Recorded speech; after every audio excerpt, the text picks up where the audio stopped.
to the front door with your hands up. We have a search warrant. 2024년 5월 넷플릭스에 공개된 악마를 위한 춤, 틱톡 사이비 교단 세븐엠을 통해 그간 어둠에 가려져 있던 한국계 미국인이 이끄는 사이비 교단의 실체가 세상에 드러나기 시작했습니다. 이후 취재가 시작되자 연방 수사기관도 움직임을 보였는데요. 지난 7월 25일 새벽 6시 해당 교단과 관련된 5개의 소유지와 건물을 급습했습니다. 미국 우정청, 국세청, 노동부, 스와 특수기동대, 엘몬테 경찰 등 여러 기관이 협력한 수색영장 집행 중 5명이 구금됐지만 공식적으로 체포된 사람은 없었으며 모두 당일 석방되었습니다. 오늘은 다큐멘터리 방영 이후 한동안 잠잠했던 틱톡 사이비 교단의 내막을 좀 더 깊이 들여다보려고 합니다. 수많은 댄서들이 꿈을 이루기 위해 세계 댄스 산업의 중심지인 로스앤젤레스로 모여듭니다. 이곳은 세계적인 댄스 스튜디오와 최고의 안무가, 에이전시들이 몰려있는 기회의 땅이자 치열한 경쟁의 무대이기도 하죠. 2000년대 LA에서 탄생해 유행하던 춤 크럼프. 2010년대 초 제임스 데릭, 일명 비데시가 크럼프 커뮤니티 내에서 점차 이름을 알리며 주목을 받기 시작했습니다. 2015년 그는 미국 유명 댄스 서바이벌 프로그램에 출연해 전국적인 인지도를 얻었고 이후 댄서 케빈 데이비스, 일명 콘크리트와 듀오를 결성해 월드 오브 댄스에도 출연하며 상당한 인기를 누리게 되었죠. 틱톡에서 200만 명의 팔로워와 수백만의 조회수를 기록하며 명성을 이어가던 중 팬데믹이 닥쳐 모두의 생계가 위협을 받기 시작했는데요. 댄서들도 예외는 아니었습니다. 그러던 중 업계에서 단편 영화와 작품들을 제작해오던 한국계 미국인 아이제아 신을 만나게 됩니다. 그는 함께 작업해오던 다니엘과 자신의 아버지 로버트 신을 비데시에게 소개하며 아버지가 비즈니스에 탁월한 성공안을 갖고 있으니 함께 만나보자고 제안했습니다. 아이제아의 아버지 로버트 씨는 로스앤젤레스 타운가에 위치한 슈카이나 교회의 설립자이자 목사였죠. 그는 자신이 영화 제작사를 운영하며 매니지먼트 회사 설립도 계획 중이라면서 2년 가까이 비데시를 교회에 초대해 소속을 권유했습니다. 종종 아이제아와 협업하던 비데시는 곧 슈카이나 교회와 직접적으로 연결된 핵심 멤버로 자리 잡았죠.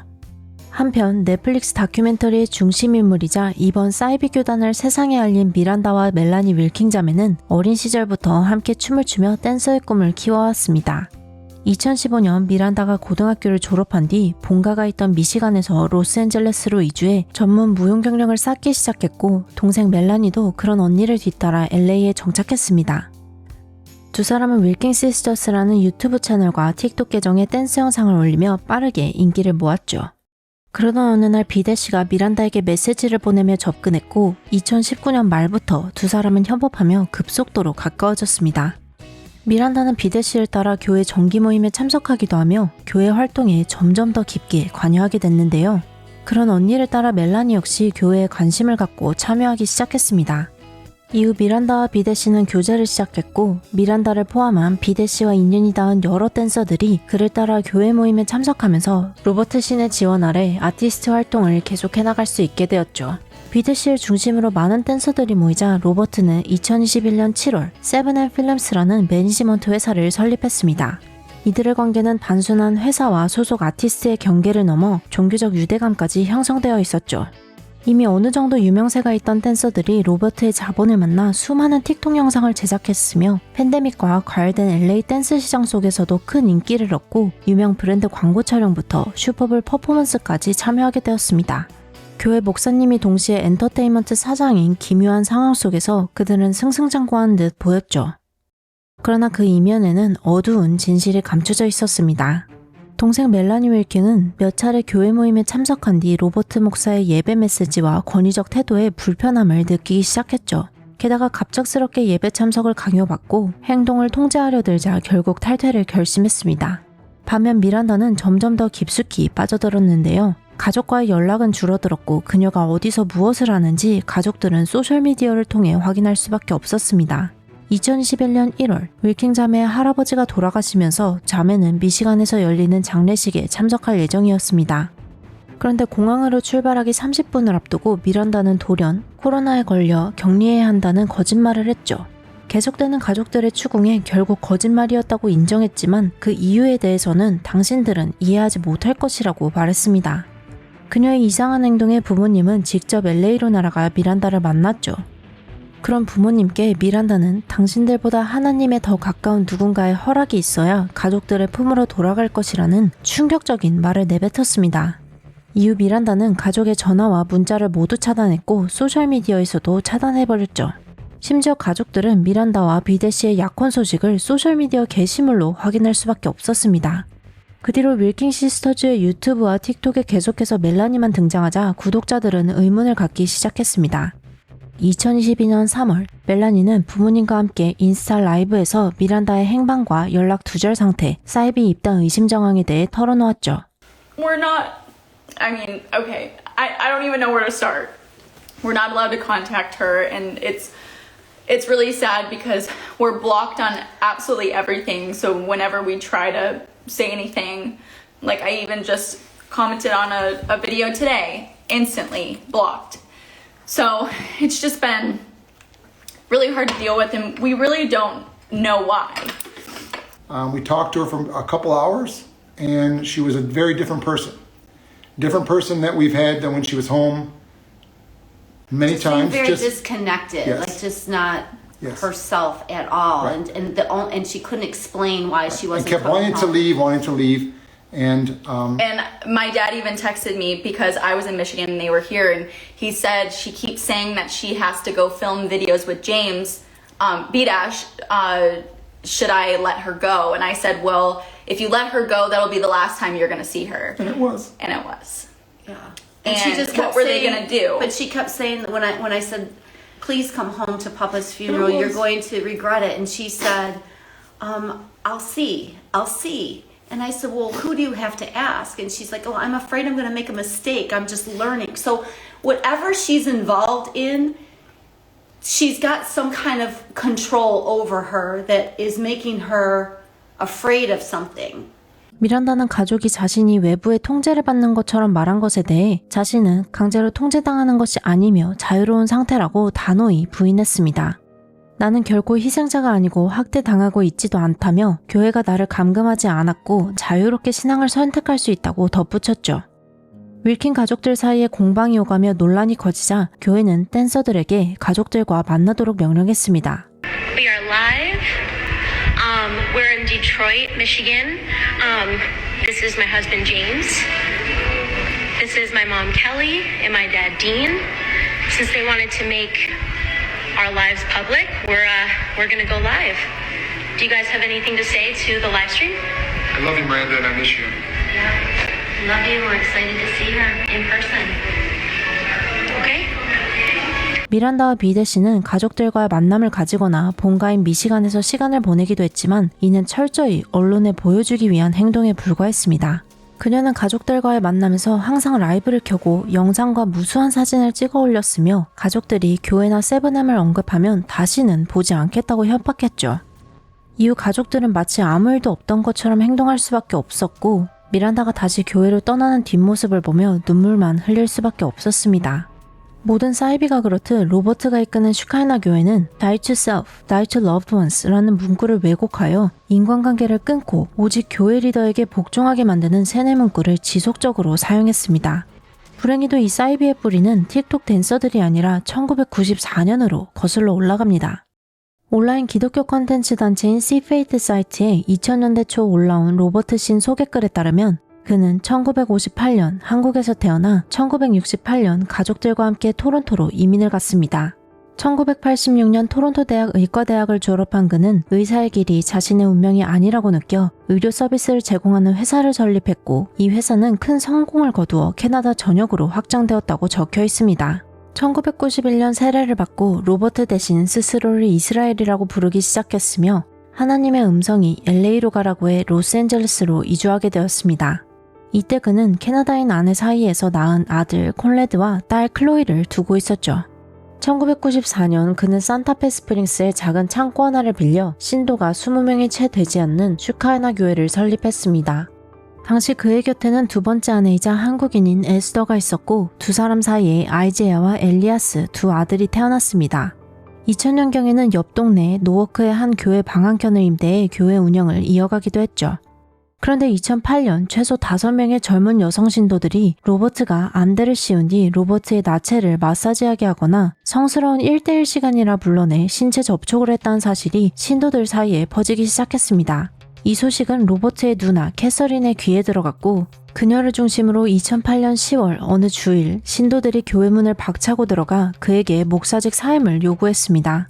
하지만 일부 신도들이 로버트를 감싸면서 캐서린과 그녀를 지지하는 신도들은 결국 교회에서 나가게 되었죠.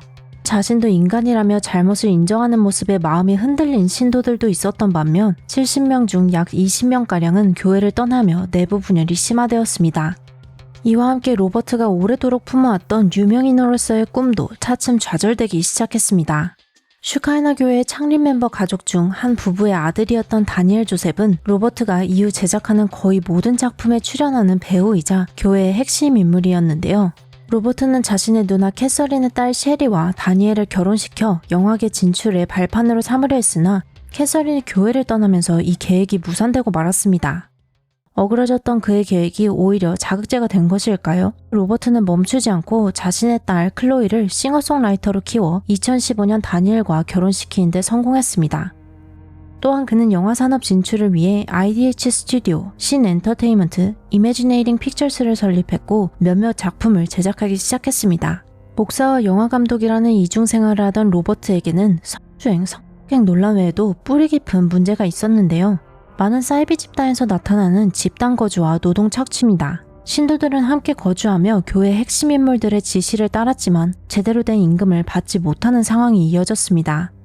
2009년 피해 여성 중 한 명인 리디아 정은 부당한 영향력과 정신지배, 강압적인 설득, 억압 및 기타 위협적인 수단으로 사기와 노동법 위반을 당했다며 로버트와 교회를 상대로 소송을 제기했습니다. 하지만 2년에 걸친 민사소송에서 강압을 입증하지 못한 리디아는 결국 패소하고 말았죠. 또한 스스로를 맨 오브 갓이라 칭하고 아내를 우먼 오브 갓이라 부르던 로버트와 여성 신도들과의 논란은 성적 접촉을 넘어섰습니다.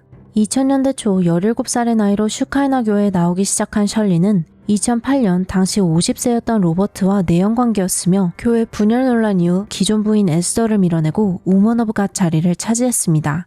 이러한 논란에도 전 교인이 제기한 민사소송에 대해 법원이 모든 청구를 기각하면서 그의 행동에 제동이 걸리지 못했습니다. 오히려 슈카이나 교회는 더욱 똘똘 뭉쳐 자신들의 왕국을 키워나가게 되었죠. 2009년 단편작품 앵그리 아시안맨, 러브 얼웨이즈 그리고 2010년 영화 클로저 제작에 참여하며 영화 감독의 꿈을 이어가던 그는 동시에 부동산 회사와 주택담보대출회사를 설립했습니다. 신도들을 기존에 운영하던 꽃집 2곳과 카페에도 투입시켜 사업을 확장해 나갔죠. 비록 2022년 윌킨 가족의 폭로로 세간의 관심이 집중되었지만 1990년대부터 교회 내에서 정확히 어떤 일이 벌어지고 있는지는 구체적으로 밝혀지지 않았습니다. 또 다른 자매가 등장하기 전까지는 말이죠. 한국에서 태어난 프리실라와 멜라니 자매는 어린 시절 아버지가 가정을 떠났고 어머니는 알코올 의존증에 빠져 있었습니다. 1999년경 어머니와 셋이서 LA로 이사온 이 자매는 어머니의 잦은 외박과 술, 도박 중독으로 인해 사실상 방임된 상태에서 서로에게 의지하며 자랄 수밖에 없었습니다.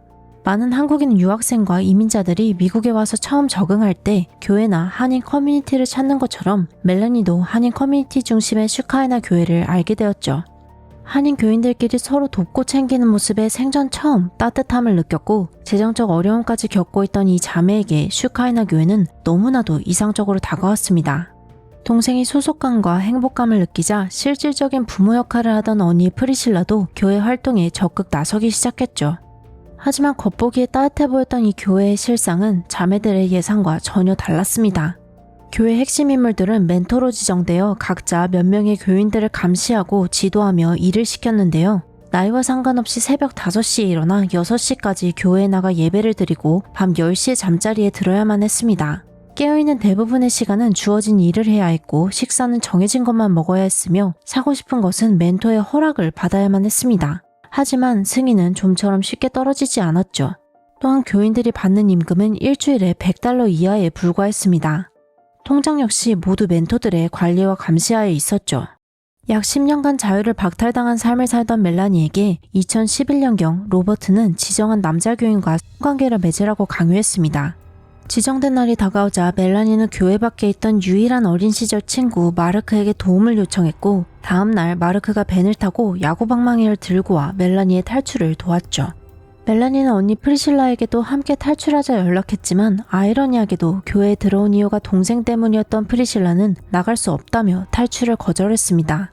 그때 탈출하지 못한 프리실라는 이후 10년 넘게 사이비 세상에 갇혀있다 2022년이 되어서야 마침내 교회를 탈출할 수 있었습니다.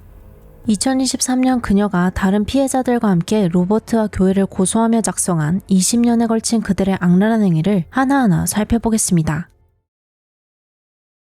19살 무렵 처음 교회에 들어간 프리실라는 2003년 평일에는 기존 직장과 로버트가 설립한 부동산 및 주택담보대출회사 일을 병행했습니다. 주말에는 하루 종일 교회 일을 해야 했죠. 그녀에게 일주일에 주어진 돈은 단 $40에 불과했습니다. 기존 직장에서 프리실라가 두 가지 일을 병행한다는 사실을 알고 해고하자 교인들은 제대로 숨기지 못한 그녀를 탓하기도 했습니다. 매일 일만 하던 그녀가 벌어들인 수입은 교회 핵심 인물들의 개인적 소비로 탕진되었죠. 초기 프리실라의 멘토였던 로버트의 누나 캐서린은 그녀가 일하는 동안 종종 소리를 지르고 화를 내며 면박을 주기도 했습니다. 또한 그녀를 강제적으로 결혼을 시키려 했고 이를 거부했던 프리실라는 2004년 교회에서 탈출을 감행했죠. 그때 교회에 남아있던 동생 멜라니에게 로버트는 프리실라가 하나님의 뜻 밖에 있는 삶을 살고 있고 다시 교회로 돌아오지 않으면 지옥에 갈 것이라 말하며 동생을 시켜 언니를 설득해 데려오도록 했습니다. 심한 우울증과 불안, 공황 발작, 자살 충동을 겪던 프리실라는 2008년경 교회 밖에서 결혼을 하며 교회와의 인연이 끝나는 듯 했으나 로버트는 쉽게 그녀를 놓아주지 않았습니다. 2008년 10월 교회 분열 이후 로버트는 동생 멜라니를 시켜 프리실라에게 전화를 걸었고 자신과의 만남을 주선시켰습니다. 로버트는 캐서린의 강제 결혼 추진, 괴롭힘 등 많은 일들이 자신과 상의된 바가 아니었으며 누나의 행동을 알았다면 막았을 것이라 주장하면서 자신이 마치 구세주인 양 포장했습니다. 그러면서 이제는 모든 것이 달라질 것이라 장담하며 교회로 돌아올 것을 설득했죠. 동생도 남아있고 자신을 괴롭혔던 캐서린이 사라져 안심했을까요? 프리실라는 결국 교회로 돌아갔습니다. 하지만 이후 로버트는 그녀에게 남편과 이혼하고 키우던 반려견들까지 포기하라고 압박하면서 완전히 자신에게 의존하도록 만들었죠. 또한 경제적 어려움을 겪던 그녀를 이용해 재정적 안정과 영적 구원을 약속하며 다시 자신에게 헌신하도록 설득했는데요. 이에 일종의 책임감을 느낀 프리실라는 2009년 공인중개사 자격증을 취득했고 공인중개 사무소를 차리려던 그녀에게 로버트는 알파플러스 부동산을 설립해 운영을 맡겼습니다. 언뜻 보면 이는 프리실라를 위한 배려 같았지만 그 목적은 달랐습니다. 처음 회사를 운영하던 그녀가 모르는 점이 많다는 것을 이용해 더욱더 로버트에게 의존하게 만들었죠. 또한 공인중개사로서 능력이 뛰어났던 프리실라가 10년 넘게 성사시킨 수많은 부동산 거래에서 발생한 수십억대 수수료 대부분 로버트와 슈카이나 교회로 흘러들어갔습니다. 또한 옛버릇 어디 가지 않는다는 말처럼 로버트의 불쾌한 성적 접촉도 시작되었죠. 그는 프리실라에게 지속적으로 성관계를 요구했고 하지 않는다면 그녀의 직업과 생계, 영적 안녕이 위태로워질 수 있다는 압박을 가했습니다. 그녀가 일하는 도중에도 아플 때도 불러내 신의 정화 과정이라 부르며 무려 10년간 이어졌죠. 충격적인 사실은 교회 분열 이후 2010년 교회의 재정 및 운영을 맡던 해나가 로버트와 가까워지며 당시 워먼 오브 갓이었던 셜리의 자리를 빼앗았습니다.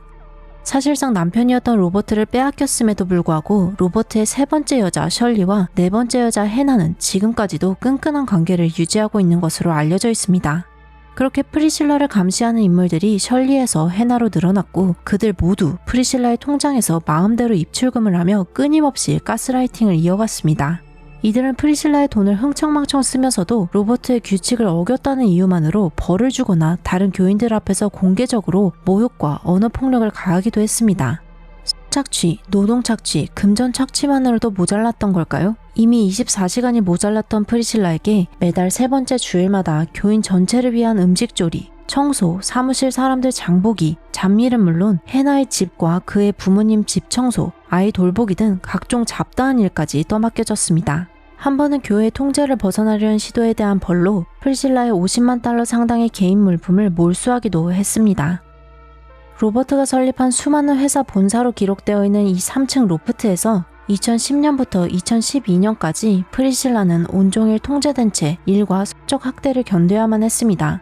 그리고 더 이상 참지 못했던 그녀는 2012년 빈손으로 다시 탈출을 감행했죠. 이후 그녀는 집 밖으로 나올 수 없을 정도로 심각한 불안, 발작과 우울증에 시달리기 시작했습니다. 로버트는 이메일을 통해 프리실라와 연락을 계속해서 주고받았으며 그녀의 정신건강 문제를 교회를 떠난 것에 대한 벌이라 주장했고 그녀는 지옥에 갈 것이라며 교회에 다시 돌아올 것을 끊임없이 설득했습니다. 또한 그녀가 자신의 고통을 로버트 외 누구에게라도 이야기한다면 이는 사탄을 초대하는 행위가 되어 악령이 들릴 것이라 믿게 만들었죠. 안타깝게도 프리실라는 로버트가 하나님의 음성을 듣는 사람이라고 여전히 믿고 있었고 불안 발작이 사라질 그 어떤 축복이라도 간절히 원했기에 결국 프리실라는 2014년 12월 로버트의 고쳐주겠다는 말을 믿고 다시 사이비의 소굴로 걸어 들어갔습니다. 그리고 그녀를 향한 통제와 조종은 더욱 심해졌죠. 그녀를 감시하기 위해 셜리가 프리실라가 일하고 거주하는 사무실 건물로 이사를 했습니다. 탈출한 2년 동안 프리실라가 스스로 차린 부동산 사업은 로버트에 의해 폐업하라는 압박을 받았고 당시 로버트 소유 알파플러스 부동산에서 일하던 매튜 씨 밑에서 일하게 되었습니다. 로버트의 자식도 아닌 매튜는 자신의 성씨를 신으로 개명하면서까지 로버트에게 충성을 다하는 교회의 멘토 중 한 명이었죠.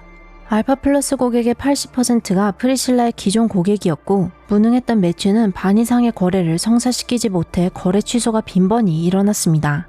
이에 프리실라의 기존 고객들은 매튜를 신뢰하지 못해 일 처리를 프리실라에게 부탁했고 이로 인해 매튜의 일까지 대부분 프리실라가 떠맡으며 다시 24시간이 모자란 삶이 시작되었죠. 매튜는 프리실라에게 폭력적인 행동을 보였고 고객들 앞에서 욕설과 모욕을 서슴지 않았습니다.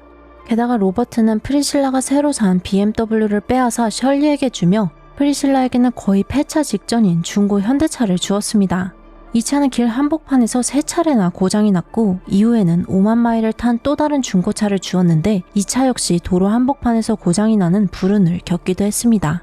프리실라는 수십억 원의 수익을 올리면서도 정작 자신이 원하는 물건을 사거나 원하는 음식을 먹는 일조차 허락받지 못했죠. 그녀가 감당해야 했던 수많은 일 가운데 로버트의 영화를 위한 소품 제작도 포함되어 있었습니다. 그리고 이혼을 강요당한 프리실라에게 로버트는 교회 관리인 루크와의 강제 결혼을 추진했습니다. 로버트는 설교 시간마다 루크를 욕하며 음란물 중독자라고 조롱했고 루크가 종종 프리실라를 뚫어지게 쳐다봤기에 그녀는 이 결혼을 절대 받아들일 수 없었죠. 그럼에도 2016년 셜리는 프리실라에게 루크와 성관계를 맺으라고 강요했습니다. 이를 거부하기 위해 프리실라는 생식기에 발진이 났다고 거짓말을 했지만 로버트가 직접 확인하겠다며 셜리 앞에서 옷을 벗기고 발진이 없음을 확인한 뒤 강제로 루크와의 관계를 진행시켰습니다. 그리고 이에 대해 우울증과 공황장애를 치료하고 교회와 일을 유지하기 위한 필수적인 일이라는 말도 안 되는 설명을 늘어놓기도 했죠. 하지만 로버트가 프리실라에게 루크와의 관계를 강요한 진짜 이유는 따로 있었습니다. 루크의 가족이 저명한 한국 엔터테인먼트 회사와 연줄이 있었기 때문인데요. 로버트는 자신의 딸 클로이의 커리어와 자신의 명성을 위해 프리실라를 내어주고 루크와 거래한 셈이었습니다. 그렇다고 로버트의 성적 학대가 멈춘 것은 아니었습니다. 그는 갑자기 프리실라를 찾아와 때와 장소를 가리지 않고 요구를 이어갔고 심지어 프리실라가 발목을 삐어 걷지 못할 때조차 병원에 보내지 않았습니다. 또한 코로나 재난지원금이 배부될 당시 프리실라가 받은 지원금은 당연히 교회로 돌아갔습니다. 로버트는 6개월간 그녀에게 월급을 주지 않았으며 무직 처리를 해 프리실라 앞으로 지급된 무직 지원금까지도 빼앗아갔죠. 이렇게 프리실라가 돈과 차 그리고 자유를 모두 빼앗긴 채 감시를 받으며 24시간 내내 일에 시달리던 2020년 한 부부가 이 교회와 얽히기 시작했습니다. 마릴린과 데이빗 곤잘레스 부부는 집을 찾던 중 앞서 언급했던 공인중개사 매튜가 중개하던 한 주택을 발견했습니다. 10대 자녀와 임신 중인 아내를 둔 이 부부는 8월 집을 구입했고 다음 달엔 매튜의 초대로 슈카야나교회 성경공부 모임에 참석하게 됩니다. 마릴린의 멘토로 지정된 셜리는 매주 화요일마다 부부의 집을 방문해 이야기를 들어주며 성경공부보다는 마릴린과 친해지기 위해 노력을 했습니다. 한 달 넘게 부부와 함께 시간을 보내던 셜리와 매튜는 산지 몇 달이 채 되지 않은 이 집을 팔고 교회가 위치한 투원가 지역으로 이사할 것을 제안했습니다. 몇 달간의 설득 끝에 2011년 1월 부부는 집을 부동산 시장에 내놓았고 점차 교회의 통제의 굴레 안에 깊이 빠져들었습니다. 2021년 2월 매튜는 데이빗에게 다른 사람을 섬기는 법을 배우라며 부동산 매물의 욕실 리모델링을 무료로 해줄 것을 요구했습니다. 이어 매튜는 오렌지 카운티 시청에 다니던 데이빗에게 직장을 그만두라고까지 강요했죠. 곤잘레스 부부는 살 곳을 스스로 결정할 권한을 박탈당했고 이삿짐 또한 교인들이 나서서 포장했습니다. 셜리와 매튜가 부부에게 보여준 이 집은 당시 월세가 $5,000에 달하는 고가의 주택이었으며 부부의 월급으로는 월세 계약 자격 요건에 못 미치는 상황이었죠. 이때 마침 틱톡 댄서들이 교회에 하나둘 들어오기 시작하던 시기였는데요. 계약을 하지 못할 위기에 처한 부부에게 셜리는 교인 1명과 댄서 1명의 명의를 빌려 월세 계약서에 서명을 하게 했습니다. 2021년 3월 13일 새 집으로 이사한 지 일주일 만에 셜리는 부부에게 빚 갚는 것을 도와주겠다며 부부 통장에 접근 권한을 얻어냈고 3월 20일에는 상의 없이 댄서 커플 카일레아와 케빈을 같은 집으로 들이기도 했습니다. 이미 이전 집은 팔린 상태였던 곤잘레스 가족은 갈 곳을 잃고 교회의 소나기에 완전히 갇히고 말았죠. 매튜는 데이빗에게 계속해서 보수공사를 맡겼고 하루 12시간이 넘는 노동에도 불구하고 급여는 지급하지 않았습니다. 부부가 집을 팔아 생긴 돈 중 10%는 11조로 또 10%는 로버트에게 헌금하도록 강요받았고 곤잘레스 가족에 대한 교회의 통제는 날이 갈수록 심해졌습니다. 가족들은 한 달에 한 번 셜리가 지정한 식당에서만 외식을 허락받았고 그 한도는 고작 $100에 불과했죠. 셜리와 매튜는 각각 메릴린과 데이빗에게 과도한 업무를 부과해 부부가 밤에만 간신히 만날 수 있게 만들었습니다. 심지어 휴대폰도 빼앗고 각자의 가족과의 단절을 지시하며 부부 사이의 대화마저 철저히 통제했습니다.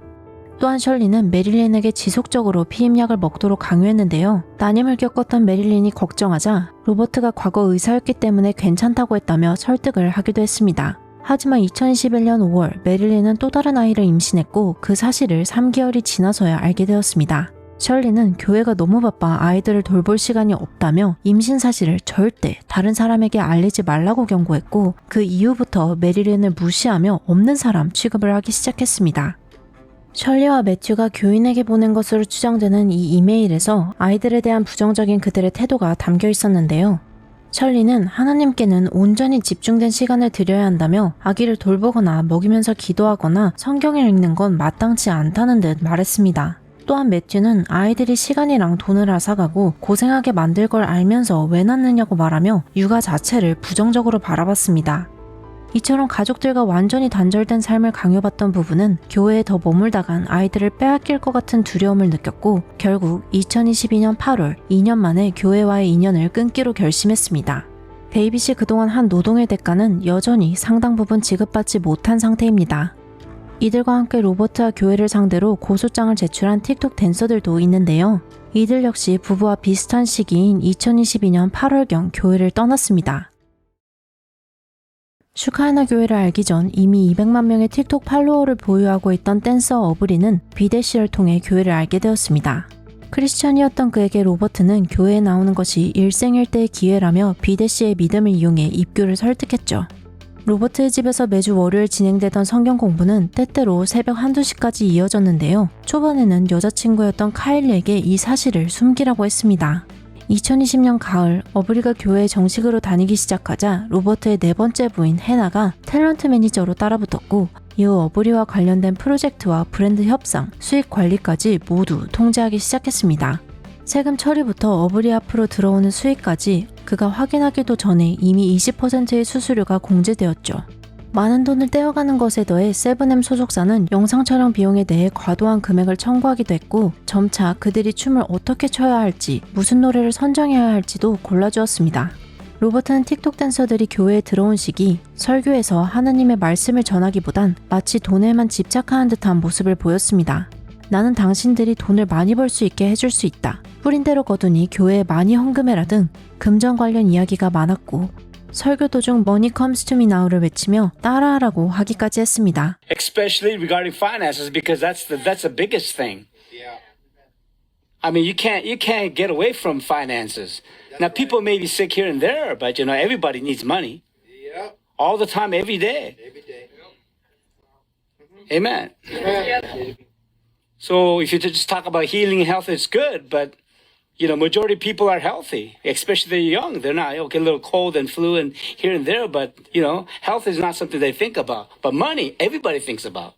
And that is why God has called me to preach on money for 10 plus years. Nothing but money, almost every service. Amen. That's good. Because it's such a major topic. That's good. It's either serving money or serving God. Yeah.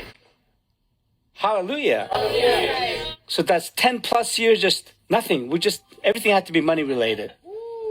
So you study something like that for that long, you're going to get some wisdom, some nuggets here and there. You're going to learn a few things. Amen. Amen. Hallelujah. 또한 돈을 많이 버는 사람에게는 공개적으로 칭찬을 하면서도 벌이가 적은 사람에게는 면박과 모욕을 주어 댄서들 사이에 묘한 경쟁 심리를 부추겼습니다. 어브리의 당시 여자친구였던 카일리도 남자친구와 비슷한 시기에 교회에 들어갔는데요. 세븐엠은 카일리가 협업한 프로젝트 계약금의 20%를 가져갔습니다. 세븐엠이 맺어준 계약이 아닌 카일리가 직접 구한 일이라도 마찬가지였습니다. 이들은 이기적인 마음을 버리고 자아를 죽이기 위해선 이 돈들을 내야 한다고 주장했죠. 한 번은 어브리가 카일리에게 생일과 크리스마스 선물로 루이비통 신발을 사주었는데요. 해나는 아직 그런 선물을 받을 때가 아니라며 신발을 자신에게 내놓으라고 요구했습니다. 해나는 신발을 받은 후 교인들을 데리고 백화점에 가서 신발을 환불했고 그 돈으로 카일리와 다른 교인에게 가방을 사게 했습니다. 또한 해나는 교회에 절대 복종하지 않는 카일리에게 끊임없이 교회 활동에 더 많은 시간을 쏟아야 세븐엠 활동에 참여할 수 있다며 스케줄을 비우도록 반협박을 가했죠. 교회에 들어가기 전 이미 휴대폰, 세무사, 자동차, 아파트, 여러 직업과 개인 사업까지 가지고 있던 카일리에게 해나는 모든 통제권을 자신에게 넘기라고 소리치며 압박을 가하기도 했는데요. 자신들의 명령을 계속해서 듣지 않고 어브리와 카일리가 교회 소유 아파트로 이사를 가지 않자 로버트는 설교 도중 둘을 공개적으로 질책하며 교회와 하나님께 완전히 순종하지 않는 이들의 본복이라며 망신을 주기도 했습니다. 결국 카일리는 기존에 내던 월세보다 더 비싼 지정 아파트로 반강제적으로 이사를 했고 월세 마련을 위해 더 많은 일을 해야 했습니다. 스케줄을 비우지 않으면 일을 주지 않겠다는 협박에 못 이겨 카일리가 마침내 일을 그만둔 후에도 해나가 말한 돈 버는 기회와 일은 전혀 주어지지 않았습니다. 매주 금요일 교회 여성 신도 모임에 참석하던 카일리는 수없이 많은 저녁값과 멘토들의 스타벅스 음료값을 부담해야 했고 점점 세뇌되어 꾸중을 피하고 칭찬을 받기 위해 그리고 이기적으로 행동하지 않기 위해 예배팀에게 추가적으로 음식을 더 대접하기도 했습니다. 하지만 해나는 칭찬은커녕 가족을 방문하거나 연휴에 가족과 시간을 보내려는 카일리에게 아직 젖도 못했다며 모욕을 주기도 했죠. 수많은 모욕과 면박을 견디던 카일리는 어느 날 체육관에서 허리가 아픈 자신의 등을 풀어주겠다던 로버트가 엉덩이를 잡고 층계를 카일리의 몸에 갖다 대는 행동에 큰 충격을 받았습니다. 의사이력이 있었으며 하나님의 말씀을 전하는 신성한 존재라 믿던 그의 행동에 큰 충격을 받은 카일리는 혹시나 불이익을 받을까 이 일을 누구에게도 말하지 못하고 속으로만 삼켜야 했죠. 교회를 빠져나온 이후 2023년 8월 경찰에 신고했으나 2024년 4월 법적 증거 불충분과 신고 지연으로 로버트는 기소되지 않았습니다. 2022년 8월 교회를 탈출한 두 사람은 5년간의 연애를 끝내고 현재 각자의 길을 걷고 있습니다. 어브리는 현재 댄서 겸 가수로 활동하고 있으며 카일리는 자신이 설립한 볼츠 댄스 아카데미에서 후배 댄서들을 지도하고 있죠. 이들 외에도 교회 탈출 후 고소에 참여한 또 다른 커플이 있습니다. 비데시 댄스 파트너였던 콘크리트 케빈과 당시 여자친구 카일레아입니다. 비데시가 교회에 커플을 초대한 뒤 이들은 세크라멘토에서 이주해 아파트를 알아보던 중 앞서 언급한 곤잘레스 부부가 살던 월세 $5,000짜리의 집을 배정받았습니다. 2021년 4월 세븐엠과 계약을 맺은 케빈은 당초 브랜드 협업 계약 시 15%를 세븐엠에 지급하기로 했으나 실제로는 20%를 떼었습니다. 또한 수입의 30%를 교회에 내고 11조로 10%, 로버트에게 10%, 헌금 10%를 내야 했죠. 이를 합하면 케빈의 수입 대부분이 로버트와 교회 주머니로 들어간 셈이었습니다. 금전적 착취 외에도 로버트는 케빈에게 가족, 심지어 어린 아들과의 관계까지 끊으라고 명령했고 가족에게 돈을 보내지 말라고 지시하기도 했죠. 이처럼 강한 통제에 불편함을 느끼던 중 로버트는 한 설교에서 댄서들에게 비밀유지 계약서 서명을 요구했습니다. 그동안 멘토들에게 대화 내용을 제출하고 서로를 감시하며 경쟁하는 분위기 속에 있던 댄서들은 비밀유지 계약서 요구에 의문을 품었고 마침내 서로 피해 사실을 나누기 시작했습니다. 이 과정에서 2022년 여름 일부 댄서들이 교회를 탈퇴하는 계기가 되었죠. 케빈과 함께 2021년 3월 교회에 입교한 그의 여자친구 카일레아는 멘토인 셜리가 매일 연락을 요구했습니다. 케빈과 마찬가지로 로버트와 셜리는 카일레아를 가족으로부터 고립시키기 위해 빠르게 움직였는데요. 카일레아가 새롭게 거듭나고 회복되기 전까지는 아들과 가까이 지낸다면 그 아이를 지옥으로 보낼 것이라며 그 책임은 전적으로 카일레아에게 있다고 말했죠. 그리고 교회와 로버트, 멘토들은 마치 자신들이 카일레아의 모든 문제를 해결할 치유의 열쇠를 쥐고 있는 것처럼 말하며 계속 자신들과 함께 있어야만 가족까지 구할 수 있다고 믿게 만들었습니다. 더욱 악랄했던 점은 카일레아가 어린 시절 성적 학대를 당한 경험이 있다는 사실을 알아낸 뒤 그 트라우마와 불안정한 정신 상태를 교묘히 이용했다는 것인데요. 카일레아가 같은 피해자들과 아픔을 나누고 성폭력 근절을 위해 목소리를 높이던 그녀의 틱톡과 인스타그램을 셜리는 삭제하라고 요구했습니다. 그리고 이를 거부하는 것은 하나님의 뜻에 반하는 행위라고 몰아붙였죠. 다른 피해자들과 마찬가지로 카일레아의 통장은 교회의 감시 아래 있었고 교회에 연루된 비데 씨의 지인 중 유일하게 댄서가 아니었던 카일레아는 로버트와 셜리로부터 댄서가 아니라는 이유로 무시와 차별을 받았죠. 댄서들을 도와야 한다는 명목으로 학교도 자퇴하도록 만들었습니다. 이후 촬영 기술을 가르쳐 댄서들의 영상 촬영을 도왔지만 그녀가 참여한 영상 어디에도 그녀의 이름은 명시되지 않았고 영상 수익은 모두 로버트의 아들 아이제아에게 돌아갔습니다. 매달 $2,000의 촬영 임금을 받기로 했지만 해나는 실제로 그 절반만 지급했으며 그 와중에 11조와 헌금을 추가로 내도록 강요했습니다. 다행히도 카일레아는 케빈과 함께 2022년 7월 1년 만에 교회를 탈출했고 이후 케빈과 결혼해 여전히 함께 댄스 영상을 제작하며 행복한 삶을 살고 있습니다. 사실 이들이 교회를 떠나는 데는 교회에 오래전부터 있던 사람들이 떠나는 것이 기폭제 역할을 하기도 했죠. 프리실라는 이 커플들보다 몇 달 앞선 2022년 5월 교회를 떠났습니다. 영상 초반에 등장했던 윌킹 자매의 동생 멜라니 윌킹이 3월 교회에 대한 폭로를 하자 언론이 관심이 집중된 상황이었습니다. 로버트가 매주 화요일 프리실라의 사무실을 방문해 병을 낫게 해주고 하나님을 위하는 일을 하며 성관계를 요구해오던 루틴을 더 이상 할 수 없게 되었다고 말했죠. 이에 프리실라가 매우 기뻐하자 다음날 해나가 그녀의 사무실 문을 박차고 들어와 방에 붙어있던 성경 구절들을 찍고 30분간 폭행하며 너는 하느님의 사랑을 받을 자격도 없고 사랑받을 권리도 없어. 아무도 너를 좋아하지 않아라고 욕설을 퍼부었습니다. 이후 로버트를 방으로 데려와 1시간 넘게 폭언을 이어갔지만 로버트는 아무런 조치도 하지 않고 그 모습을 지켜만 볼 뿐이었습니다. 이 사건 이후 20년 넘게 사이비에 세뇌되어 있던 프리실라가 마침내 세상 밖으로 나오면서 이 집단에 대한 폭로가 본격화되기 시작했습니다. 심지어 로버트의 오른팔이었던 다니엘과 그의 딸 클로이마저 비슷한 시기 교회를 떠났습니다. 그럼 그들을 향해 로버트는 설교 시간에 누가 걔네 신경이 났어? 아무도 너네 기억 못해라고 말하며 여전히 교회가 흔들림 없다는 메시지를 강조하려고 했죠. People just kind of charge Daniel and Chloe, and I was like, who gives a F? Nobody's gonna remember you. 현재 두 사람은 캘리포니아를 떠나 자취를 감춘 상태지만 최근 로버트의 변호인이 그들을 대리하고 있다는 사실이 알려지며 이 부부가 교회와 완전히 결별한 것은 아니라는 해석도 나오고 있습니다. 로버트의 가장 가까운 사람들이자 교회의 오랜 신도들이었던 그들, 그리고 일부 댄서들까지 이탈하기 시작하면서 이 집단의 실체는 서서히 세상의 빛을 보기 시작했는데요. 로버트는 자신의 교회의 내막을 파헤치고 사이비라고 지칭한 기자 캐서린 폴슨을 명예훼손으로 고소했습니다. 또한 프리실라를 비롯해 교회를 떠난 댄서들이 고소를 준비한다는 소식에 로버트가 2022년 10월 명예훼손 및 상업적 비방건으로 먼저 소송을 제기했습니다. 이에 대해 2023년 3월 피해자들은 사기, 인신매매 및 방조, 강제노동강요, 신탁 의무 위반 및 방조, 고의적 정신적 고통 유발, 성폭력 및 방조, 특정 관계에서의 성희롱 및 방조, 폭행, 계약 위반, 임금 미지급 등 다양한 건으로 슈카에나 교회와 로버트를 상대로 반소를 제기했습니다. 원래 2025년 7월에 예정됐던 명예훼손 소송과 반소 재판이 10월로 연기된 가운데 작년 넷플릭스에서 이 사건을 다룬 다큐멘터리가 방영되자 교회와 교인 측에서는 매우 격렬한 반응이 있었습니다. 특히 미란다는 다큐멘터리가 한쪽 시각만 담았고 자신의 종교적 갈증에 가족들이 과도하게 간섭하며 오히려 자신을 괴롭혔다고 주장했죠. 가족들이 종교적이지 않아 자신이 일주일에 2번 교회에 가는 모습을 보고 즉각 사이비라고 판단했다고 말하며 가족들에게 붙잡혀 다신 교회를 가지 못하게 될까봐 할아버지 장례식에 참석하지 않았다고 밝혔습니다. But before this documentary, my husband and I, we felt safe. Now that this documentary is out, we feel like our lives have been put in danger. And I honestly don't understand how my parents and my sister thought that this documentary would help me or would help our relationship in any way. I don't understand that.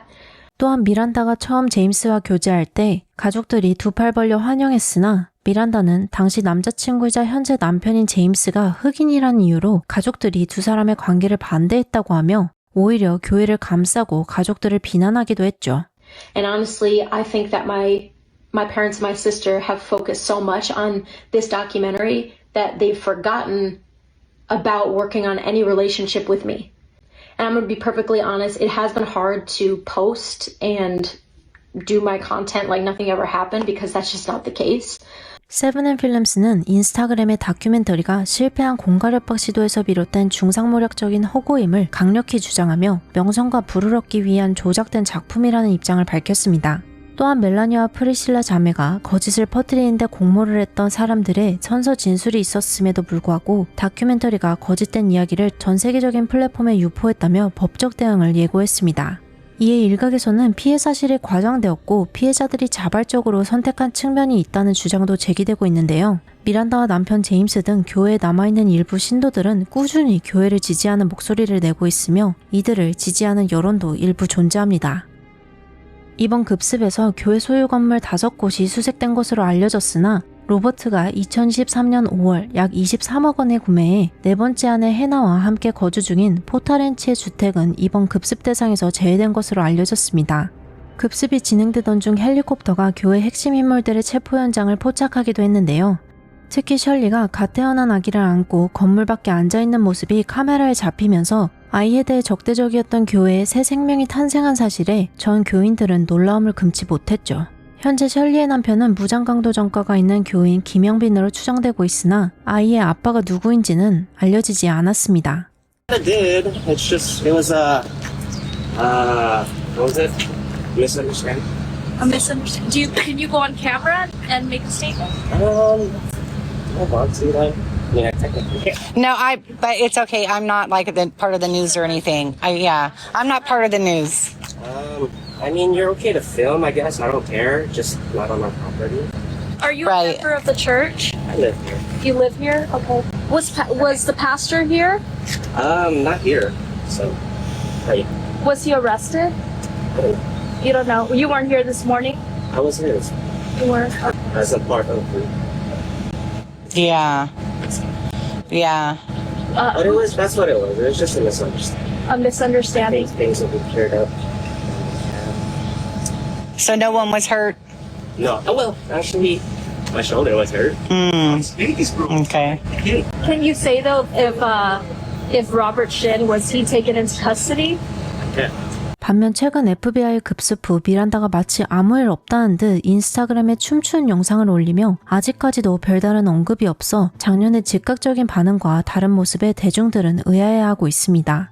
급습 이후 자신들의 온라인 투어를 예고하던 이 게시물은 온라인 투어가 취소되면서 현재 삭제된 상태입니다.